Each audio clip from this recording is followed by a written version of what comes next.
ఈ రాష్ట్రం బాగా నష్టపోయాం. ఇప్పుడు కూడా తెలివైన వాళ్ళు ఇక్కడ ఉన్నారు, కానీ ఇక్కడ ఉండే వాళ్ళు ప్రపంచం అంతా రాణిస్తున్నారు, కానీ ఇక్కడ రాణించలేకపోతున్నారు. దానికి కారణం ఏంటి?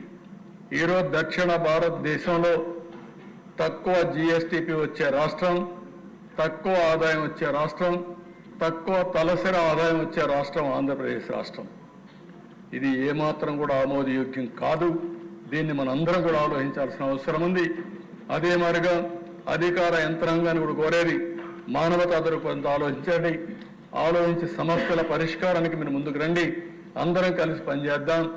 అందరికీ గౌరవించే విధంగా ఒక వ్యవస్థను తీసుకొస్తామని చెప్పి కూడా నేను మీకు తెలియజేస్తున్నా. డిసెంబర్ 1 నుంచి నేను కూడా గేర్ మార్చాలనుకుంటున్నా. 6 నెలలు అయింది, చెప్పాను, రోడ్ మ్యాప్ ఇచ్చాను, పాలసీలు ఇచ్చాం. ఇంకా జవాబుదారీతనం తీసుకొస్తూనే ఎక్కడికక్కడ ప్రజా చైతన్యం ద్వారా మళ్ళీ నెక్స్ట్ లెవెల్ ఆఫ్ అడ్మినిస్ట్రేషన్ తీసుకెళ్తానని చెప్పి కూడా ఈ సభ ద్వారా మీకు అందరికీ తెలియజేస్తున్నాను.